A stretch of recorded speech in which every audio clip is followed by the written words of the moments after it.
একটা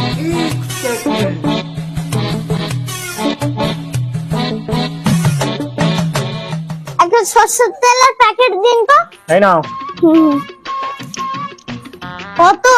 150 টাকা। 120 টাকা ছিল আগে, এখন 150 টাকা নিচ্ছ? আগে নিতাম কিন্তু এখন আর নিই না।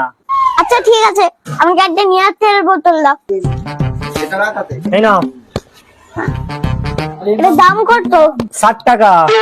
আরে এটা তো আগে 40 টাকা নিতে। ওই যে আগে নিতাম কিন্তু এখন আর নিই না।